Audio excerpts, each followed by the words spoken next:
Bom dia, meu nome é Yuri, eu sou residente de pediatria do Hospital Infantil João Paulo II. Estou no estágio de UTI neonatal do Júlia Kubitschek e vou apresentar o clube de revista hoje. Então, falando um pouquinho, o clube de revista ele vai tratar da transmissão do citomegalovírus pelo leite materno, principalmente em bebê prematuro. Então, introduzindo um pouco o assunto, o citomegalovírus é um vírus que infecta praticamente todas as idades. Embora a maioria das infecções não sejam assintomáticas, eles podem causar doenças leves e em recém-nascidos e crianças imunodeprimidas pode causar doença grave. É da família do herpes vírus, então é um vírus de DNA de fita dupla, tem um capsídeo, um envelope viral e vai ter propriedade biológica igual aos outros vírus da família herpes de latência e reativação, que vão poder causar infecções recorrentes. E essas infecções recorrentes também são passíveis de transmissão. A infecção congênita, também chamada de doença de inclusão citomegálica, é adquirida por via transplacentária, é diferente da perinatal, que acontece principalmente pela passagem pelo canal de parto, no parto vaginal, ou pelo aleitamento. A infecção geralmente acomete 0,2 a 2,5% dos recém-nascidos e 10 a 15% deles vão mostrar sinais ao nascimento. Nos gravemente enfermos, a mortalidade pode chegar a 30%. O leite materno, a taxa de transmissão pelos prematuros é de 37 a 87%, com maior risco de infecção neles do que nos recém-nascidos a termo. Esse bebê ele pode apresentar mais frequentemente petequia, icterícia, hepatomegalia, sintomas neurológicos, microcefalia, hipotonia, dificuldade de sucção, espasticidade, hemiparesia, convulsão, principalmente pelas alterações mais importantes que tem nos exames de neuroimagem, que são as calcificações periventriculares. E é um dos vírus que apresentam sequelas tardias, como a principal, que é a surdez neurosensorial.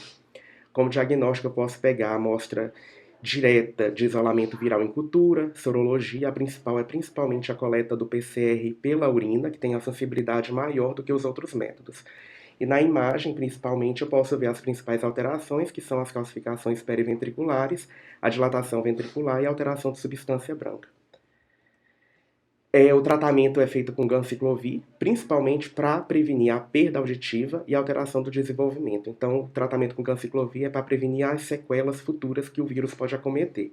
Geralmente é usado por 2 a 4 semanas, só que esse tratamento ele pode ser descalonado para o valganciclovir, que tem como vantagem ser via oral e como dose única diária, que pode ser feito domiciliar. No SUS, o que está presente é o Simevene, que a ampula tem 500 miligramas em 10 ml, para praticamente um bebê que tem um peso médio de 3 quilos, a dose total de tratamento ia ser 840 miligramas, ele ia gastar 2 ampolas, aproximadamente R$ 400, claro, sem contar o tratamento de internação hospitalar. O artigo que eu vou falar é basicamente esse, que é a transmissão do citomegalovírus pelo aleitamento materno em bebês de baixo peso e prematuro. A pergunta do artigo, principalmente, é quais os efeitos da transmissão do CMV através do leite materno em bebê prematuro. Então, foram selecionados estudos observacionais relatando os resultados de transmissão de infecção por CMV através do leite materno. Os critérios de inclusão principalmente eram bebês prematuros, dados poderiam ser de estudos originais e foram restritos apenas a estudos em inglês. A população era de bebês prematuros, variando de uma idade gestacional de 28 a 35 semanas e também de baixo peso, de 1.000 a 1.700 gramas. A intervenção seria o aleitamento em mães infectadas com CMV. E o controle sem aleitamento de mães infectadas, sendo que nessa intervenção eu ainda poderia usar vários preparos de leite, ou leite sem preparo, ou leite pasteurizado, ou leite congelado, ou então um misto de leite sem tratamento ou leite tratado. O desfecho foi principalmente mortalidade, complicação e sequela. A estratégia de busca do artigo, eles utilizaram várias bases de dados, teve busca nas referências dos artigos originais, porém não foi mencionado a busca em literatura cinzenta. O idioma foi restrito basicamente em inglês, sem procurar outros idiomas. Teve termo de busca abrangente. Tiveram 2 revisores independentes e quando esses 2 revisores discordavam, tinha um terceiro para resolver as divergências e não tiveram conflitos de interesse. Aqui foi basicamente o diagrama de Prisma, que foram selecionados 826 artigos, neles foram excluídos os artigos duplicados, que não seguiam os critérios de inclusão desejados, e sobraram para análise 18 artigos no total. Então, na análise dele, sobraram 18 estudos, que pegaram 1.920 bebês prematuros e de baixo peso ao nascer. Foram estudos publicados de 2001 a 2019. O número de bebês entre eles variavam de 7 a 539 entre os estudos. A maioria eram de corte prospectivo e usaram como critério de inclusão a idade gestacional, o peso, que eu já tinha falado, 21 dias como limite para testar pós-natal a infecção pelo CMV. Tinham selecionados 1.598 mães com sorologia positiva, ou IgG ou associação IgM com IgG.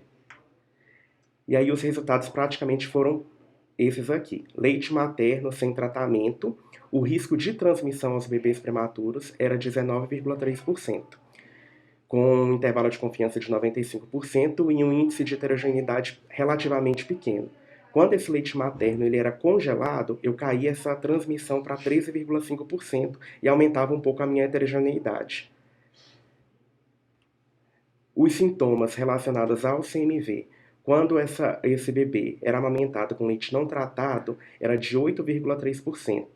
Congelado era de 8%, então praticamente não teve relevância estatística significativa em relação ao tipo de leite utilizado, mas quando eu alimentava esse bebê com leite tratado e não tratado, de forma mista, caía para 3,7%, eles não conseguiram estabelecer a relação causal disso.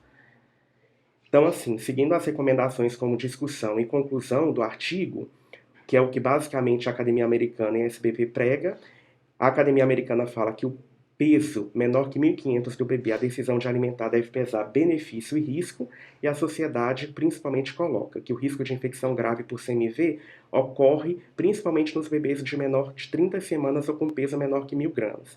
Eles recomendam então pasteurizar esse leite numa temperatura mais alta, mais baixa por um tempo maior, ou uma temperatura maior por um tempo menor. Acontece que quando eu pasteurizo esse leite, eu reduzo a infectividade do vírus, porém eu altero a propriedade imunológica dele. E quando eu já congelo ele a menos 20 graus, eu vou reduzir os títulos virais, mas não a infecciosidade. Porém, eu vou preservar os componentes nutricionais e imunológicos. Então, basicamente, a recomendação da SBP é fazer esse tratamento do leite para os bebês prematuros menores de 30 semanas, principalmente com a pasteurização.